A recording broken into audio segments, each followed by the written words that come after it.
Good morning, everyone.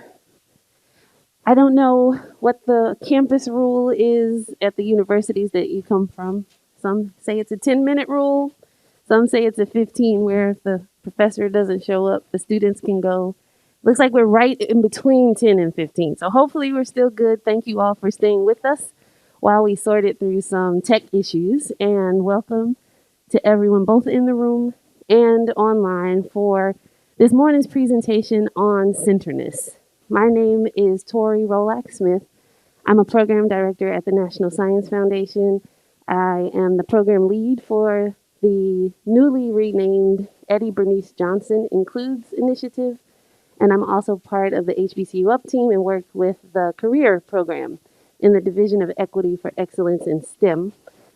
As you see from the title slide here, this is supposed to be a tag team presentation, but my colleague Tomas sends his regrets for being unable to join me today. I am going to try to do both my and his slides as they have been integrated into this one presentation some justice. And we'll talk a bit about this idea of center-ness.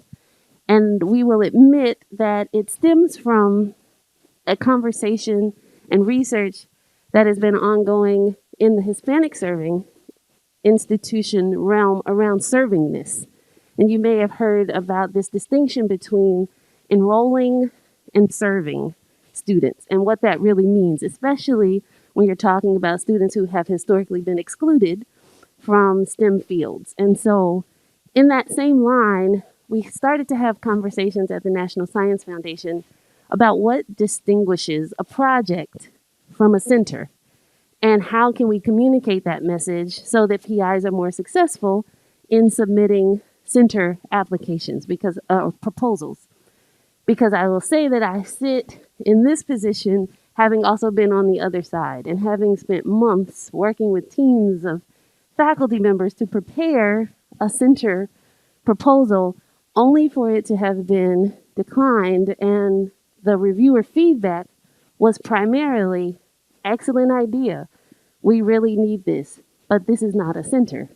This looks like a collection of projects.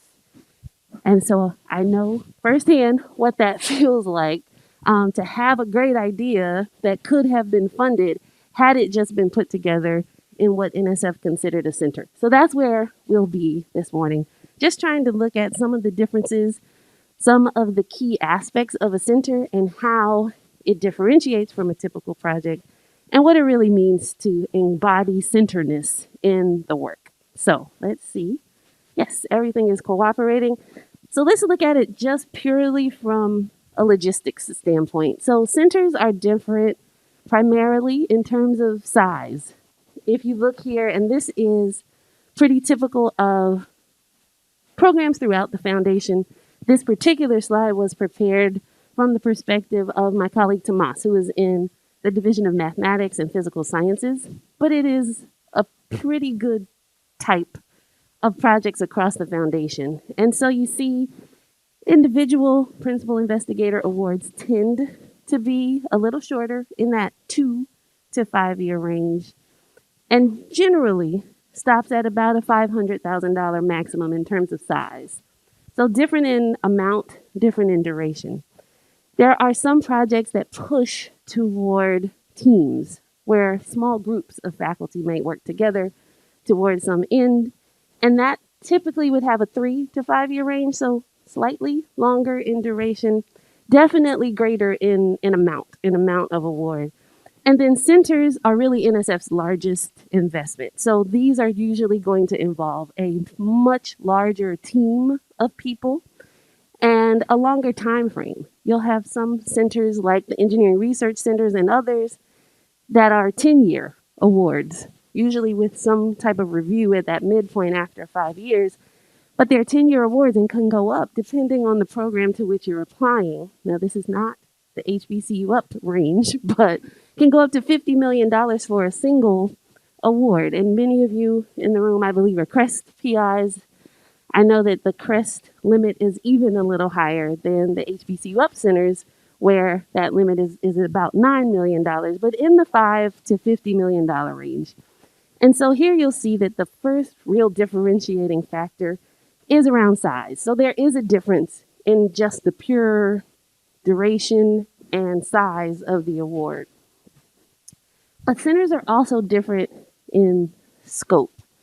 So when you think about any project that you might have had funded by the National Science Foundation, think about what the goals of that project were. And we may have time at the end to actually do a little activity and write this out. But if you think about what the goals of the project were, who was involved, what were the measures that you were using to determine success. And then as we go through this presentation, maybe start to think about how that might transform, what that might look like, what would be different if you were working toward those same goals as a center. So one of the things that differentiates a center is in the scope of what you're doing. And for NSF, you'll hear terms like convergence or convergent research. And we'll look at the next slide at transformative research. And these are things that are actually defined on the NSF website. So if you go to the website, you'll see convergent research defined as solving a vexing research problem. So if it's something that you could handle at the project level, it's probably not appropriate for a center. These are those large scale, almost intractable problems that are trying to be addressed through research. It also will say that convergent research is focused on societal needs. And those of us who are working in the space of broadening participation kind of have an automatic connection there, but it is still important that it's framed in a way where you see that you are focusing on a societal need in a way that you're driving your work and your research by a compelling problem. And so these aren't necessarily mutually exclusive. They really do all interrelate. And the key, I would say, for convergent research is that there is a deep integration across disciplines. So this is not something that could be easily contained within a single discipline, but would require expertise in numerous disciplines and them coming together in ways that are deeply integrated. Note that we didn't just say partnering, because sometimes, and we'll look at it in a later slide, but sometimes partnering is different. Partners can work technically in isolation and just kind of come together, perhaps on a product or to share ideas. This is not that. This is deep integration, sort of collaboration, cooperation, interconnectedness at its highest level. And then when we look at transformative research, this is where you're talking about challenging current understanding. How will this transform the space that it's working in? How will it provide pathways to new frontiers? The idea around change is not just change, but it's radical. How will it radically change understanding of an important existing concept in some level of STEM or STEM education? And does it lead to the creation of a whole new paradigm or maybe a new field? That's where we are when we talk transformative research. And so centers are different in terms of size of award, yes, also different in terms of scope. So here we're looking for convergent research, transformative research, and then these conveniently all coalesced around, I love alliteration. And so it helped a lot that they all tend to start with an S, but centers are really also different in terms of the scale. And so this particular slide shows 3 different center trajectories when you look at the relationship between impact over time. And so what you're seeing here is that sometimes a center can grow constantly, which is kind of typical for a number of centers, especially in the MPS domain where my colleague Tomas works. And MPS is just math and physical sciences. We've joked a lot about NSF and our acronyms, so stop me if I need to explain one. But so some centers have kind of a constant growth phase, like what you'll see represented here in the blue trajectory. Some have a greater impact in the beginning, and then it starts to level off, but it's still increasing over time. And then some, it takes a while to start up. So as you'll see in the red line, the impacts aren't as great in the beginning, but they really begin to shoot up and skyrocket towards the end. All of these, kind of the typical pattern in the green, the constant growth pattern in the blue, and then what NSF calls kind of a high risk, high reward in the red. But they're all, God bless you, they're all trajectories that a center can follow. The key thing here is where you see them all sort of converging at the end. Centers are high impact. They reach incredibly large scales, much larger than would be true for an individual project. And so that's where we want to focus today with some examples around what a center would look like as opposed to a traditional project, and how you might begin to think about transforming your work in a way that would be appropriate perhaps for an HBCU-UP, Broadening Participation Research Center, perhaps for a CREST center. In the HBCU Rise aspect, there are awards that will allow you to build infrastructure at center levels, I am almost positive. And we want to start to prepare you to situate your work in that space so that we can begin to see more proposals in that way. So I said a bit about partnerships. The National Science Board, and this is just kind of a screenshot from their 2030 report, but as they were laying out priorities for 2030, they mentioned the importance of partnerships. And as you can see in the little call out here, it was about government, industry, and academic partners coming and working in coordination. But the question here is, can you partner in ways that aren't necessarily interconnected and synergistic? It's a debate we can have. At some level, you would need to come together to be a true partnership. But we want to draw the distinction at the center level between what some might characterize as just partners or partnerships and what we call synergy. So when you talk about what center-ness is, you're really talking about a synergistic coming together where the end product, the center itself, is more than just the sum of parts. So this is not individuals working on different parts who then come and bring it together at the end in some kind of an end product, or even in the interim with interim products. This is interconnectedness at its best, at its highest level. So it's driven by the interactions between the center participants all throughout. Its leverage is really provided by that large scale that we talked about. The collaboration mechanisms are in place so that it is automatic. It's not really even something that you have to think about once that center is started up and is operational. There are continuous assessment loops so that the center is getting constant feedback on its operation and is able to pivot, improve continuously based on the feedback from these assessments. There is strong institutional support. You can't really be transformative if you don't have support at the highest levels, especially when we're talking about STEM education research, because you're going to need the buy-in of those who can make those kinds of curricular or departmental changes in order to be successful. So centers are usually characterized by strong institutional support, and they're really considered a flagship in whatever program they're a part of. So there are projects and there might be larger scale projects, but centers are usually going to be sort of the highest investment, the largest investment, the highest level of impact that you would see. And so they sort of have flagship status within their program, and their visibility is what drives that. So they're constantly putting out products. They're becoming the go-to place for wisdom and information on whatever topic that particular center is addressing.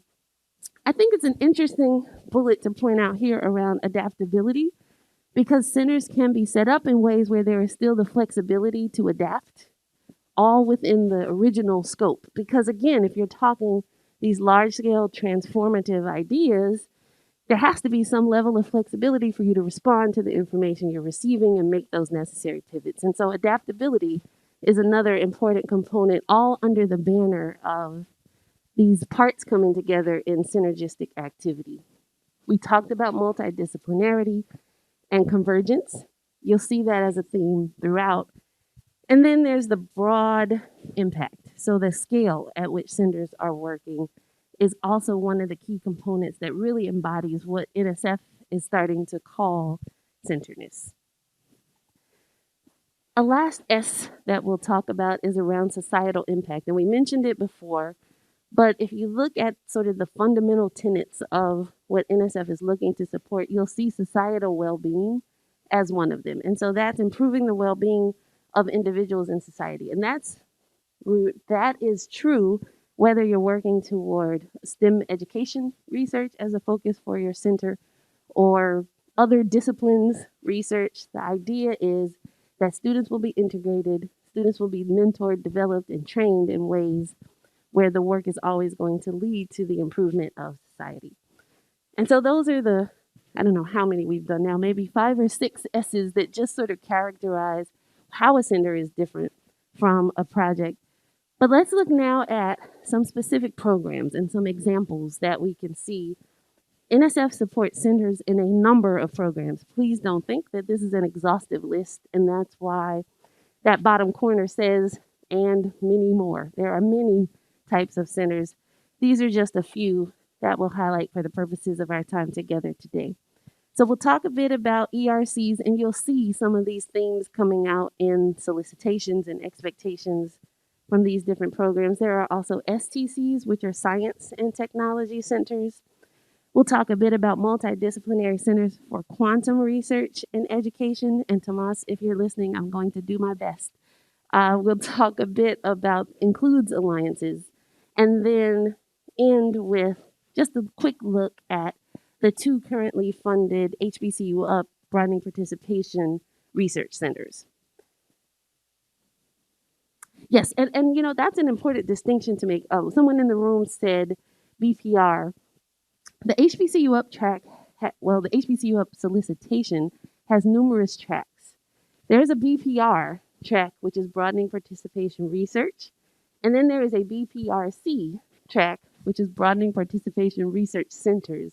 And so we don't want you to get the 2 confused. Those are 2 different tracks. So you could be doing broadening participation research at a project level, and the solicitation will specify the requirements for that. What we'll look at today are the broadening participation research centers, which again is that sort of flagship, highest level of funding that's possible through HBCU-UP. Thanks for making that note. All right, so if Tomas were here, he is an experimental physicist whose work at NSF involves numerous programs in the quantum physics space. And Tomas would usually start off with this picture, which shows a 1927 conference at a hotel in Brussels, Belgium. And if you look in the front row, you may see some scientists whose pictures should hopefully look a little familiar. The point that he makes is that this to him is the first real virtual center. And here's why. The creators of quantum mechanics that are pictured here really came together around something incredibly transformative. It was impossible to obtain as a single PI or even as a small team. It was all of these minds that were at the table, and now we are still, that was 1927, and you want to talk about the possibilities that come with transformative and convergent research. We're still researching in that space and beginning or continuing to realize the possibilities that come with quantum mechanics. In fact, and Tomas included on the right-hand side some pictures there. I think the top right picture, is a picture that is research that is leading to the development of a quantum computer. And then in the bottom picture, it's an experimental confirmation that is looking at nanowire in proximity to superconducting substrate, and it may be a key to future quantum computing. So here we are in 2023, still realizing the benefits of this first virtual center, as Tomas characterizes it, that was held in 1927. And so when you think about the impact of your work, 100 years later, will people still be able to draw from what you've created, the knowledge that you've added to the literature, and still be able to derive benefit from that? Go ahead. Oh, I'm sorry. Because of the virtual audience, let me share. Hold on, I'm sorry, 1 second. They won't be able to hear you without the microphone. I was just going to say that that picture is kind of famous for another reason. There's one person in the picture that has 2 Nobel Prizes, the woman. So, for those of you who are identifying the diversity, and thanks for pointing that out, there is a touch of diversity in the picture here. If you see that Marie Curie is actually amongst the great minds that participated in that particular conference, and is a double or triple. Is it double? Double. The only one in the picture I am told that is a double Nobel Prize winner. And again, when you talk about the scale of the impacts of a center, that's serious impact.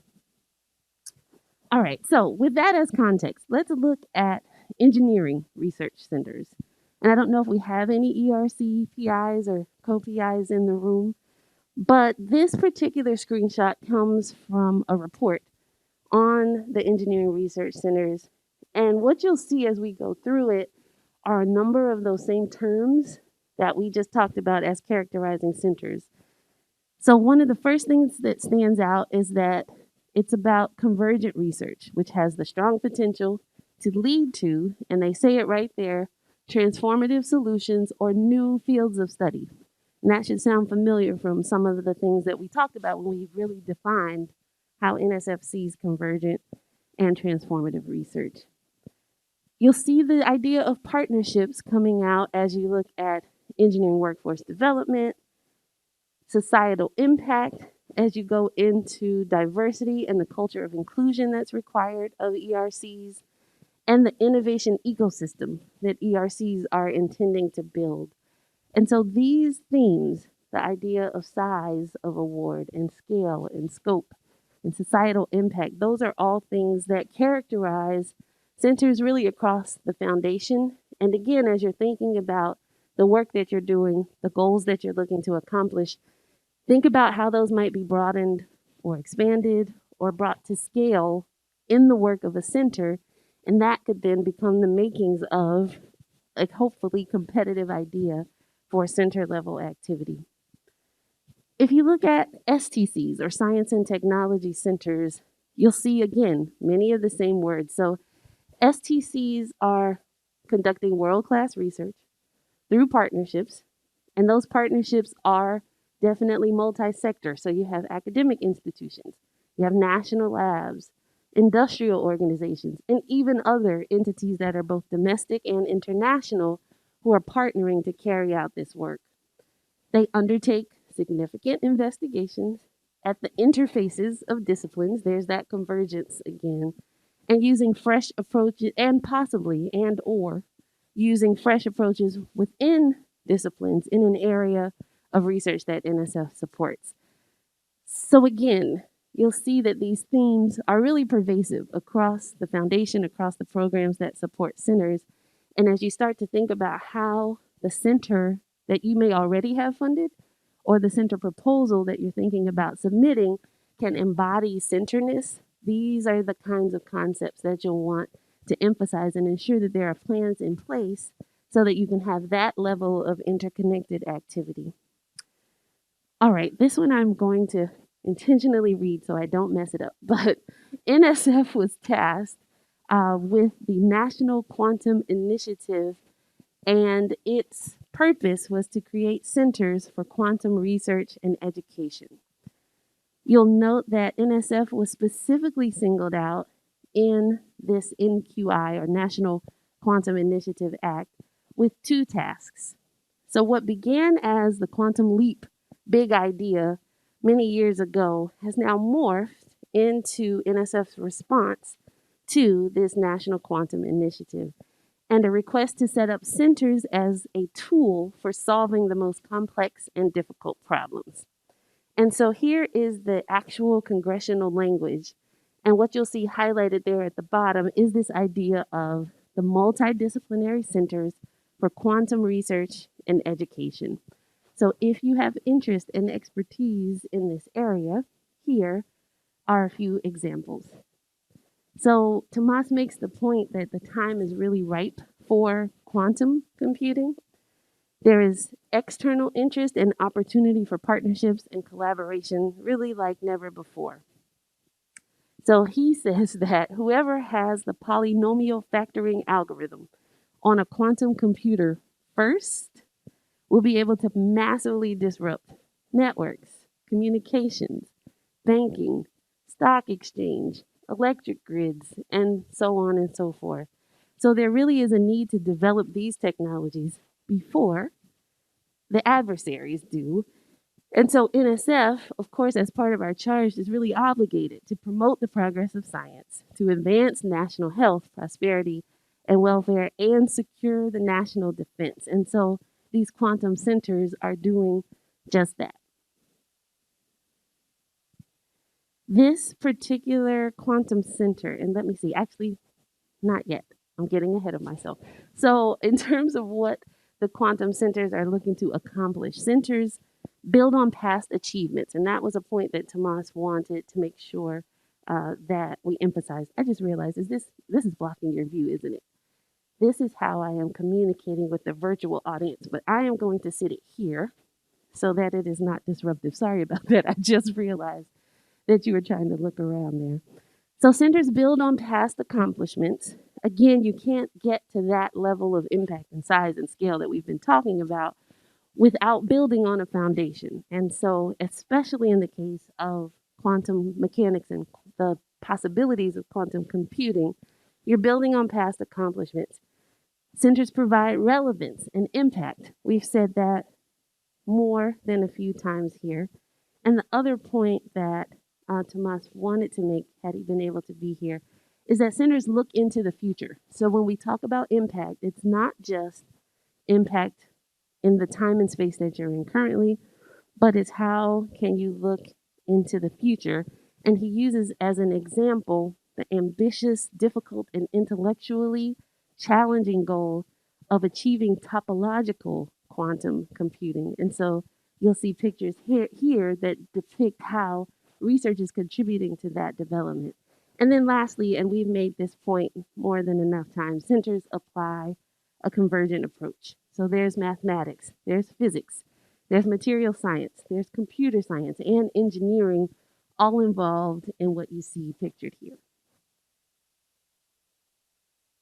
All right, now to the examples. There are a few examples that Tomas wanted me to highlight for you around quantum centers, or in this case, quantum foundries.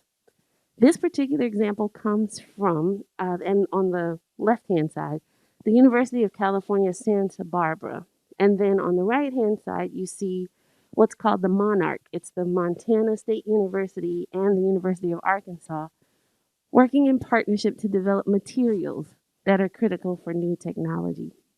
So just a bit about each one. We talked about the expected scale of center impacts. So the Quantum Foundry serves as a national resource for the development and study of new quantum materials. You're seeing here the development of a tool for sample transportation between multiple users and instruments across the United States. And that is taking place at the University of Santa Barbara, University of California, Santa Barbara. And then I mentioned the Monarch Quantum Foundry, where there is a broadening participation component in their center scale efforts. So this is a mix of science and education and a true lasting impact on local communities involving University of Arkansas Pine Bluff, South Dakota School of Mines, Montana State University, and the University of Arkansas. And so centers will have the needed expertise and infrastructure to address education, diversity, and broadening participation in impactful ways. So don't think that because you don't have a broadening participation center, or in the case of HBCU-UP, a broadening participation research center, that doesn't mean that the center can't or won't or shouldn't have a broadening participation component. That culture of diversity and inclusion that we talked about with ERCs is a requirement. It's a required component in those engineering research centers. And this is also true for the quantum centers that you're seeing provided as an example here. One last one in the quantum space. And if you subscribe to the HBCU-UP listserv, you may have seen an email about expand QISE, Quantum Information Sciences and Engineering. And so institutions that have historically been underrepresented in federal funding for research and education really are going to be the future of center scale success, especially in the quantum space. And Tomas wanted me to make sure that I emphasize that point. Inclusion and broadening participation, of course, will increase the U.S. critical mass of innovation that's accessible to all. And so look into the Expand QISE opportunity. The solicitation number is noted down here, and just in case you can't see it, it's NSF 23-551. And the goal here is increasing participation, capacity building, and increasing the critical mass of research and education in that quantum space. So we want you to look into those opportunities and see how you can fund ideas that can lead to center scale activity and embodying the center-ness that we're talking about this morning. All right, so let's shift gears here a bit and talk about NSF's Eddie Bernice Johnson Includes initiative. So Includes is really about structured partnerships. We call it collaborative infrastructure building, but real intentional efforts to broaden participation in STEM through systemic change. And NSF Includes funds what we call alliances, and that's our center scale activity. So you're seeing pictured here two particular alliances that are working in interesting spaces. You have the STEM Push Network, which again is a center scale activity that's really looking at how to transform admissions processes for undergraduate into undergraduate education through pre-college programs. So how can you equitably credential pre-college programs so that they count more in the admissions process, so that students who are engaging in these programs are able to be more competitive in the college admissions process? And if you look at their description of their charge that's written here, it's really about creating that systems level change in higher education admissions. And so it's another example of many disciplines, many sectors coming together to solve a really pervasive problem with the goal of long-term lasting change. The other, and you'll see their logo in the bottom right corner there, is called STEM Ops. It's STEM Opportunities in Prison Settings. And that particular alliance is working to improve STEM learning opportunities in prison and supporting access to STEM for those who are directly impacted by the carceral system. And so the STEM Ops Alliance is bringing together those who have been incarcerated, who now have successful research careers and careers in STEM, along with the researchers. And again, this very multi-sector approach to transforming offerings for STEM education in prison settings. And it's another wonderful example of how systems level change can be sustained and lasting in the space of broadening participation. The last one that I'll note here was just recently funded in, that must have been August of 2022. And that's the National Data Science Alliance, or NDSA. So this is an award that was made to Clark Atlanta University. And again, as a center scale activity, it's a $10 million award over 5 years. And the idea behind this particular alliance is increasing the number of Black students who gain credentials in data science and are able to advance social justice in that field. So some of the ethical issues that you've been hearing about around the use of data in numerous ways, this alliance will be training students to address. And you can imagine the long-term potential for impact in that space. And so this project is led by Dr. Talitha Washington at Clark Atlanta University. It is intending, as it grows in impact, to engage HBCUs across the country. Across the country as HBCUs occur, but they have identified a core group with which to start, and then they're looking to expand to all 100 plus HBCUs. And so this is something you might want to note if your research involves data science. This could be an opportunity for you to be part of this large scale effort around data science. All right, the last two examples, and now my computer has gone out. So, okay, I want to make sure I'm watching the time. I think we're okay. Actually, I don't, is it 9:47? I need to see if this computer is telling me the right time. Okay, so it is telling me the right time. Thank you. These two are the currently funded and really only fully funded historically black colleges and universities undergraduate program broadening participation research centers. That's a mouthful. Carlita mentioned these yesterday in her presentation, Dr. Paige Anderson. She talked about CASTLE, which is the Center for the Advancement of STEM Leadership, and STEM-US, which is the HBCU STEM Undergraduate Success Research Center. And you'll see the primary organizations that are coming together to bring about these centers. You have the University of the Virgin Islands, Fielding Graduate University, North Carolina A&T, and the American Association for Colleges and Universities coming together to form the base for CASTLE. And then you have Spelman College, Morehouse College, and Virginia State University coming together to form the base for the STEM-US Center. These two centers are all working to conduct broadening participation research, as you can see, in very different spaces. So CASTLE is looking at STEM leadership and works primarily with faculty and administrators around what it is that HBCUs have been able to harness to develop STEM leaders who then bring about success in the many other ways that HBCUs have been able to demonstrate success.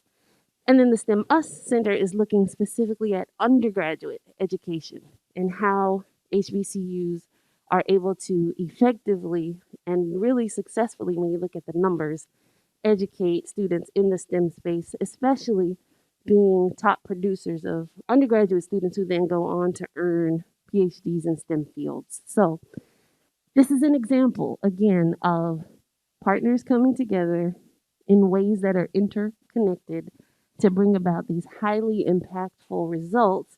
And these centers are still relatively new. CASTLE is entering, or I guess now is officially in its 5th year. STEM-US is currently in its 3rd year. And so it remains to be seen what their impacts will be. But we want you to be aware of them because there may be ways that you can connect to their work, benefit from their work, or maybe contribute to their overall success. And so we want you to keep that in mind. All right, let's see. We are nearing the end here. Just one last slide. When you look at center operation and kind of the building blocks from the NSF perspective, when you look at the solicitations, the box on the right-hand side lists the typical elements of a center. So you're charged with, if you work from the bottom up, you're charged with continuous assessment and feedback loops. Knowledge transfer is going to be critical for the kinds of impact that NSF is looking to see. There's outreach. There's the diversity and inclusion aspect that we talked about. The idea of ensuring that all centers, no matter what their focus, are contributing to broadening participation in education. There's an aspect of networking and the bringing on of new partners. There's the multi-sector partnerships, which won't be solely academic, but may involve industrial and government partners as well. There's the building of infrastructure, research infrastructure, communications infrastructure, the kinds of infrastructure that are needed for that level of interconnected working. Research thrusts that are specific and transformative in terms of how the center is going about its work. Of course, there are spaces for advisory roles, and then a core center management team that ensures that the work of the center continues. And then you'll see on the left-hand side how NSF monitors all of that. But the key message here is that there is a lot that goes on in a center. It requires a lot of intellectual capital, if you will. It requires a lot of commitment, and the expectations really are high for this level of funding. But it is nothing that many of you have not already done for those of you who are center PIs. And it is hopefully something that you are considering for those of you who are not already a PI of one of the variety of types of centers that NSF offers. So that is Center-ness from the NSF perspective. And hopefully we've been able to effectively show you how centers differentiate in many ways from other projects. I do want to save time for questions and then perhaps a brief activity. So let me see. I'm going to check in with our virtual audience here. And in the meantime, does anyone in the room have a question or a comment? I'm going to pass the microphone. Thank you for the presentation. I was wondering what happens after the center funding ends. What's the expectation from these different programs? Excellent question. So the question was around sustainability of centers following the funding period. And we will just say that because of the levels of impact that we're talking about, NSF does have high expectations for sustainability beyond the NSF funding period. And I say NSF because it doesn't mean that there won't be opportunities to engage with partners in a way that could have funding to sustain the work beyond NSF funding. But when we talk impact, that sustainability factor is very much part of that. So the expectations are high that this is not work that will end after 5 years if you're funded for 5, or after 10 years if you're funded for 10. The idea is in that time, you will have established a structure that can be institutionalized, that can be sustained past the funding period and continue to have impacts. You know, the ideal case with Tomas's first virtual center is, 100 plus years beyond. That might be the extreme case, but what we do want to see is impacts that outlive the funding period. Excellent question. Any others? And let me get logged back in here so that we can see if there's any questions from our virtual audience.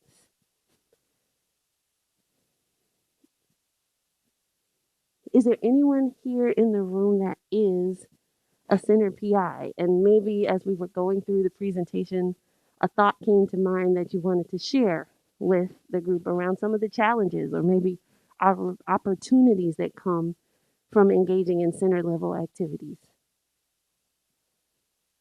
Let's get you a microphone so that others in the virtual space can hear. Yes, my name is Constantine Tarauni. I'm the center director for a CREST center. And some of the challenges are making sure that so we're partnering with 3 other institutions, and it's always making sure that the work is not not every institution is doing its own work. It's basically like one center, even though we're different institutions, we're basically doing work that is one completes the other, meaning the stuff that is being done at one institution is needed for another project to complete in the other institution, and so there is cohesiveness. And making sure that when we have programs of sending a student from one institution to the other, they're not going there and spending 10 weeks doing something totally different and then coming back and doing no, but it's something that is continuous. And so it takes a little bit of effort just to make sure that all the partners understand that, hey, we're not 4 institutions, we're just one center. We're all working towards the common goal of, making sure that workforce development of the students, making sure that these students are doing the work that needs to be done and learning. We're encouraging them to go from undergrad to grad and from master's to PhD. That the work is seen as one delay in one project can cause another institution to be delayed. And so therefore we all need to be cognizant of each other's time. But also, like when we publish papers, it should be a joint effort. It should be that a true center, meaning co-PIs from or partners from both institutions should be authors on that paper, making sure that the work is truly cohesive. And that's not easy to do sometimes because depending on who you partner with, especially if, let's say, a MSI is partnering with an R1 institution. An R1 institution might think, well, we know better, right? We have been doing this. We know research. Uh, but trying to always make sure that no, we need to work as a unit. And it doesn't matter what you do for other things. When we are in this center, we need to be working as partners. We need to make sure that we're constantly communicating. And so we have like one monthly meetings to make sure that we reset. If something is not going well, we address it. Um, you also need to be, and I'm saying this, you need not to be afraid to call on some of the partners if you feel that the work is not is being delayed or not going according to plan. And so those are some of the difficulties of kind of like being a director of a center.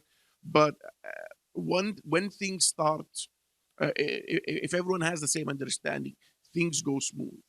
And so, yes, it might be tough at the beginning, but if we're really communicating effectively, we're really sending the message that we are a center, not for institutions, and keep on getting that message, eventually things go way much smoother.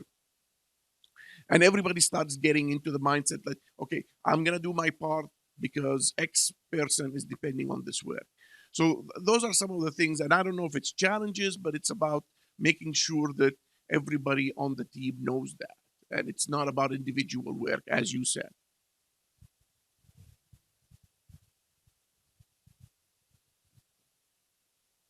Thank you for sharing that. That is an excellent characterization of sort of all of the points that we were trying to pull out in the presentation.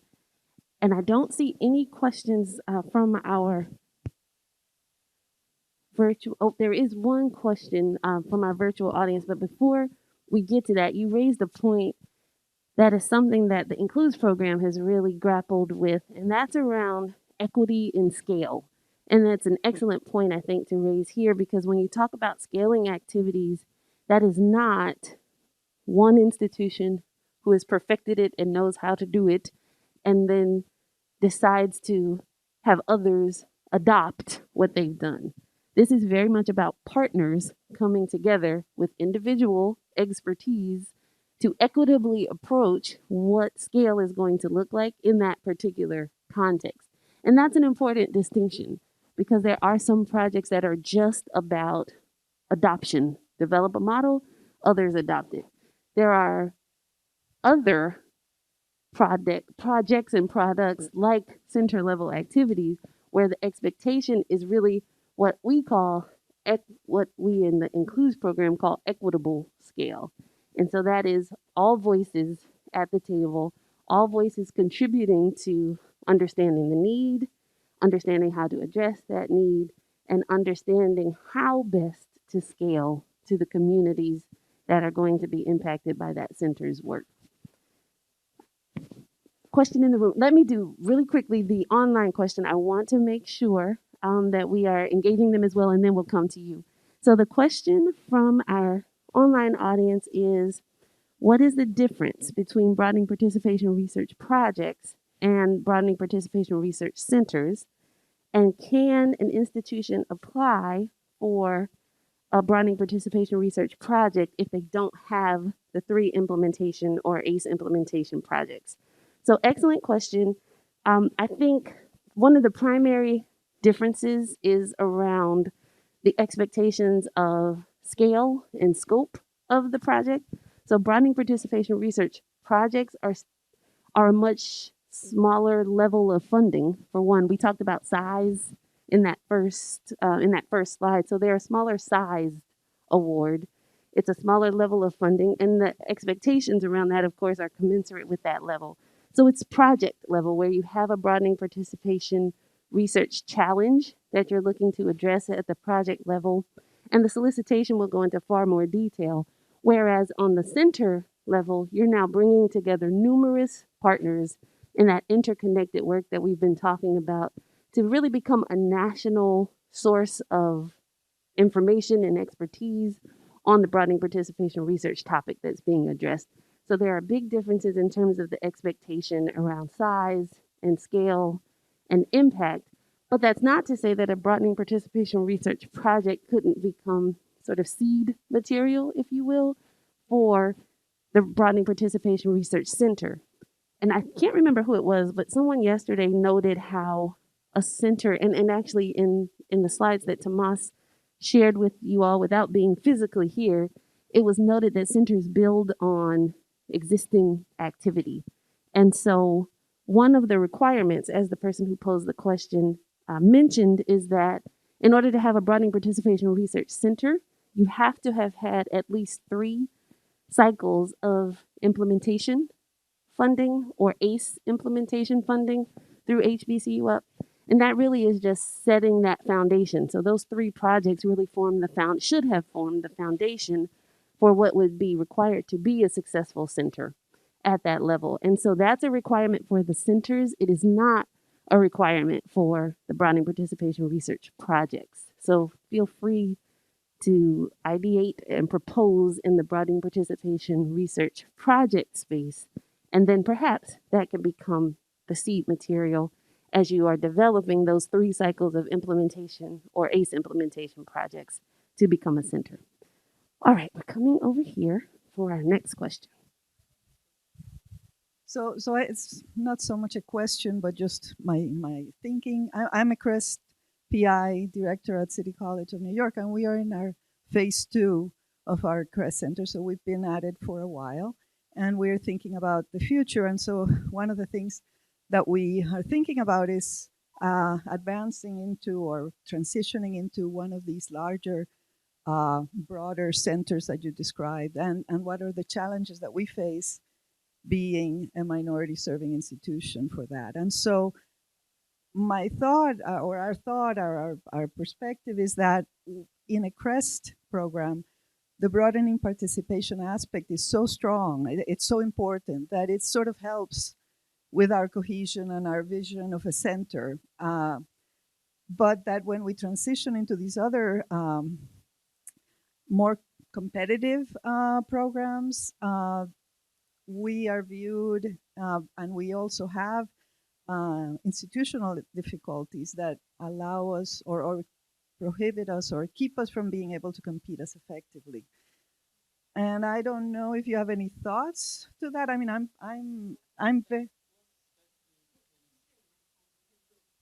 Actually, my curiosity is what's basically the institutional difficulty? Well, I mean, budgetary, competing broadly competing with Princeton at City College, for example. It's kind of obvious, right? We do not have the resources or the institutional possibilities to look like we're in the same game. Whereas, I just we're talking, we're having these conversations in our center about going for a MERSEC, and there are the participants that say, oh, it's never going to work, and I don't know if you have any thoughts or any comments or anybody else about that. I see some people that definitely want to comment. I will just say quickly, from the NSF perspective, that's where we encourage the leveraging of partnerships. And again, the idea where partnerships are not individuals doing separate things that perhaps come together at discrete moments in time, but interconnected partnerships so that the work is seen as a function of all of those groups coming together in these interconnected ways. And so I do understand. I came to NSF after 14 years at a historically Black university, and understanding some of the perceptions or just differences in available resources, I definitely understand.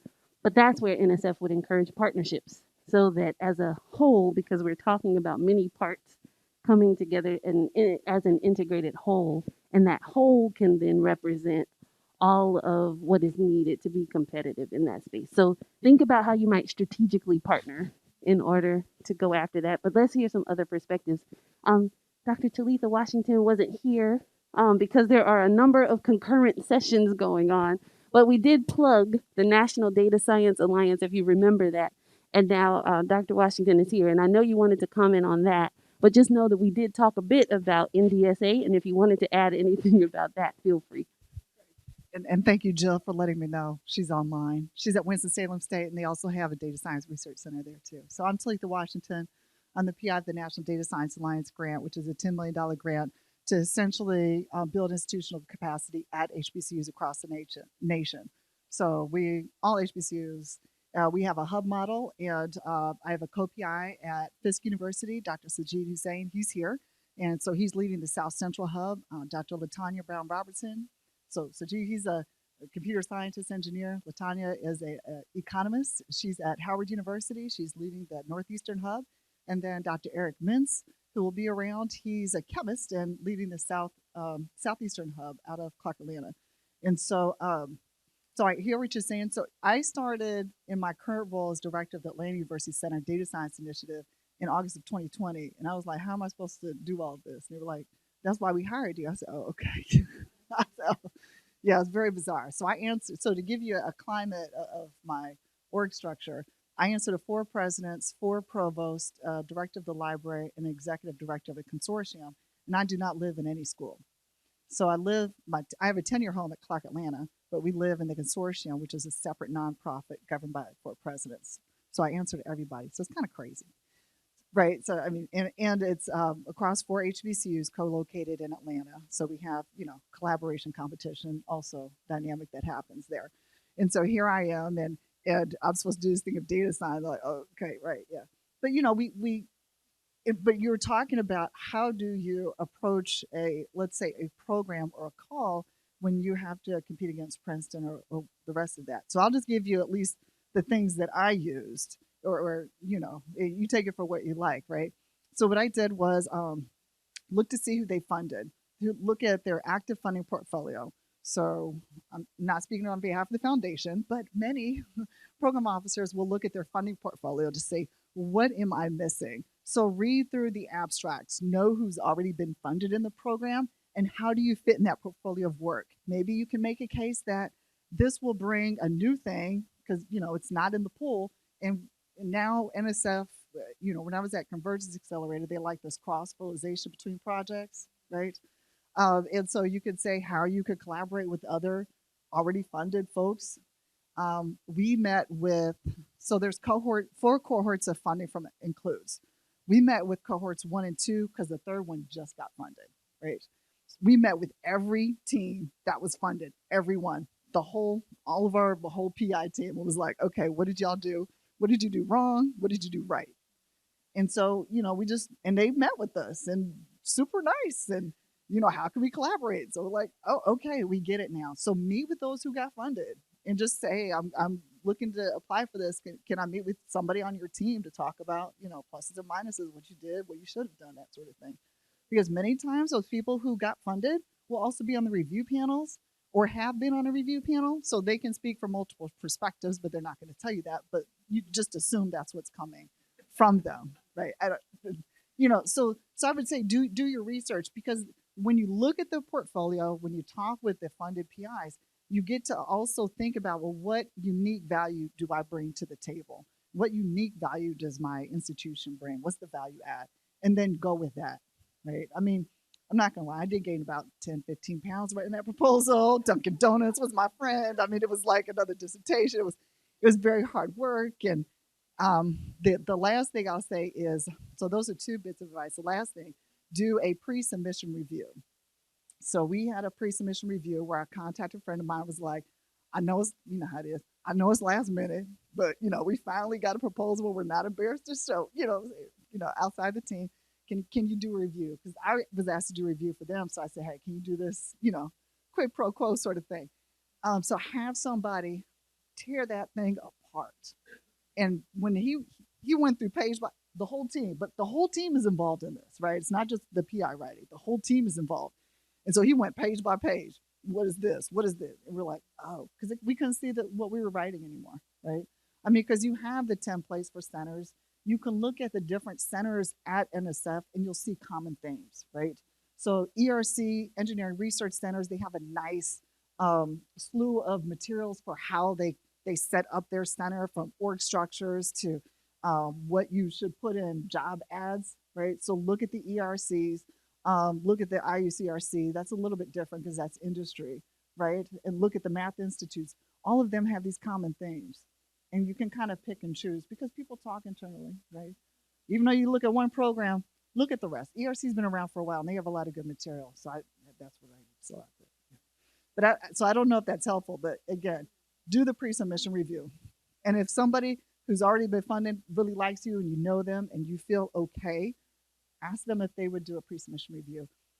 Usually people want funding, but if you can do a quid pro quo situation, there you go. So that's words of advice. Thank you for that. It's a really good, capture of, we talked about some of those common themes across the different types of centers. We are almost out of time, and I do see 2 more questions from online, so we'll close with those. But the question was, what suggestions do you have if our center must be self-sufficient? And I think we touched on some of that.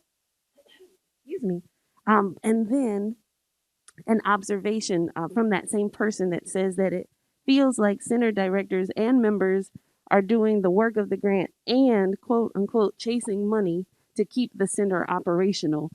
For those of you online, I think there was a resounding chuckle of yes in the room. That's exactly what it is. So around suggestions for self-sufficiency, we talked a bit about, and I'll sound like a broken record here, about engaging partners, but that's where industrial partners or opportunities to pursue philanthropic kinds of funding come into play.